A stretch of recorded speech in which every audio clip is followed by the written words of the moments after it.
Balekno, Pujo Serakah. Itu bukan ancaman, melainkan janji dari sang penjaga yang tak pernah tidur.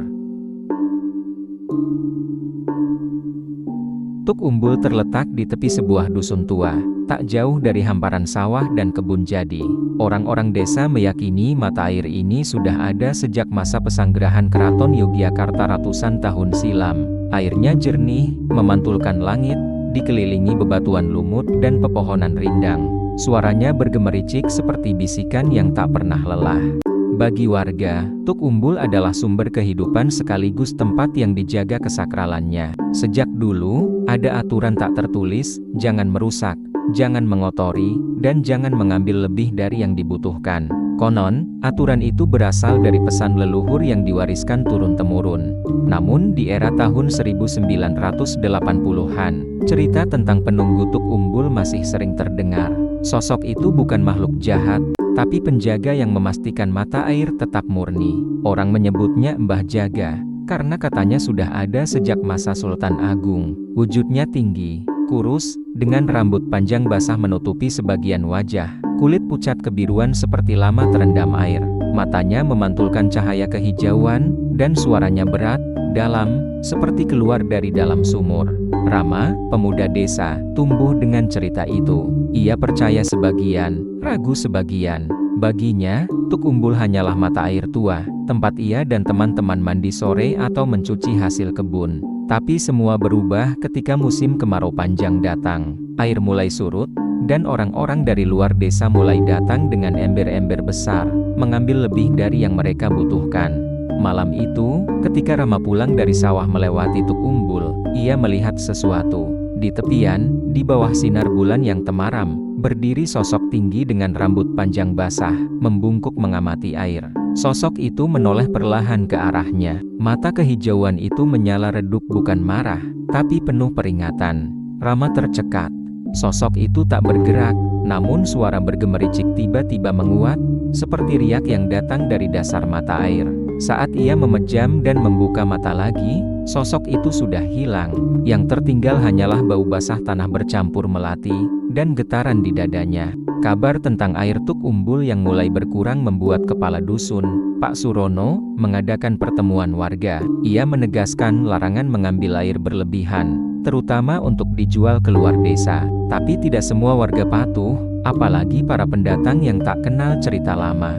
Beberapa hari kemudian, hal aneh mulai terjadi. Ember-ember yang ditinggalkan di dekat Tuk Umbul ditemukan terbalik, airnya tumpah ke tanah. Ada juga yang mengaku mendengar suara berat berkata, Balekno, Pujo Serakah.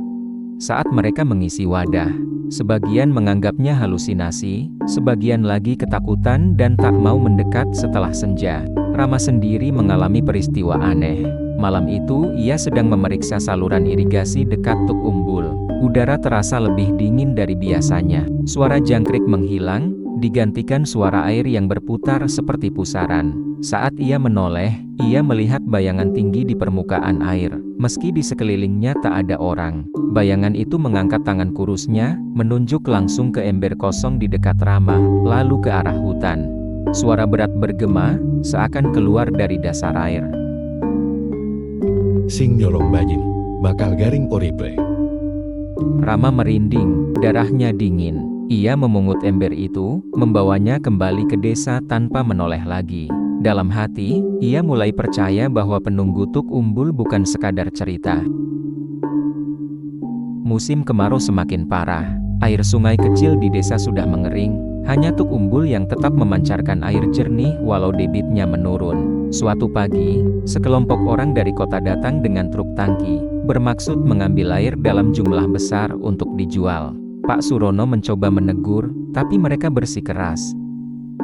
Air ini milik alam, semua orang boleh memanfaatkannya. Kata salah satu dari mereka. Warga desa marah, tapi tak mampu melawan. Siang itu, truk tangki parkir tak jauh dari mata air. Selang besar dimasukkan ke dalam Tuk Umbul.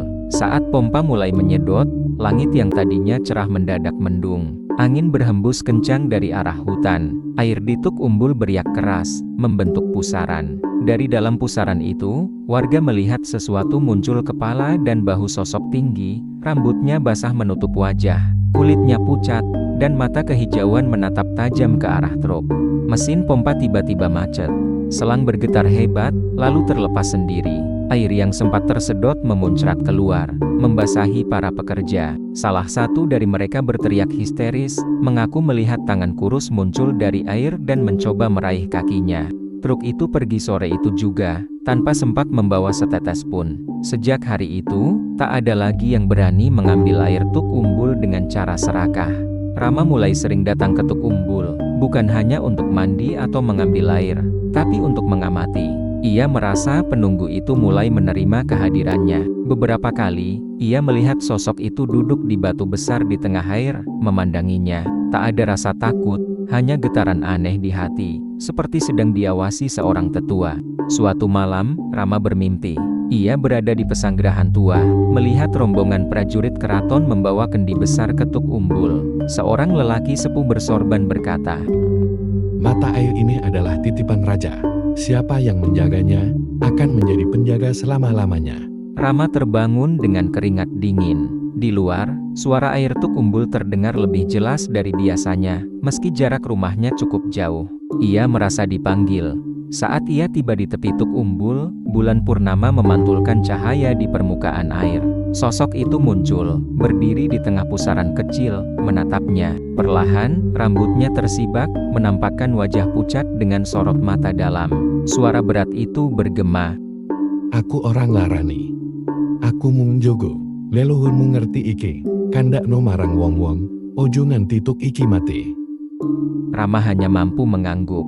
Udara terasa lebih hangat, pusaran menghilang, dan sosok itu tenggelam kembali. Musim hujan akhirnya tiba. Air Tuk Umbul kembali melimpah, mengalir ke sawah-sawah desa. Warga mulai sadar akan pentingnya menjaga sumber air itu. Mereka membuat kesepakatan baru, setiap bulan purnama, akan diadakan bersih-bersih Tuk Umbul dan doa bersama. Rama menjadi salah satu yang paling bersemangat. Ia merasa punya tanggung jawab setelah pertemuannya dengan penunggu itu. Kadang, saat ia sendirian membersihkan daun-daun di permukaan air, ia merasakan kehadiran sosok itu di dekatnya tak terlihat jelas, tapi terasa seperti bayangan besar yang meneduhkan. Orang luar jarang datang lagi.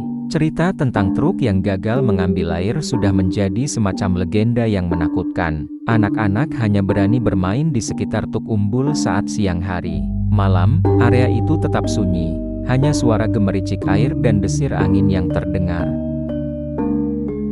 Rama tahu, penunggu itu akan selalu ada, entah terlihat atau tidak. Sosok itu bukan sekadar makhluk gaib menakutkan, tapi bagian dari sejarah, dari janji lama antara manusia dan alam. Dan selama janji itu dipegang, Tuk Umbul akan tetap hidup, memberi air untuk generasi demi generasi. Di malam purnama berikutnya, saat doa bersama selesai, Rama menatap permukaan air yang berkilau. Ia melihat pantulan bulan, dan di sampingnya, sekilas, pantulan sosok tinggi berambut basah, menatapnya sambil mengangguk pelan. Rama tersenyum. Janji itu terjaga,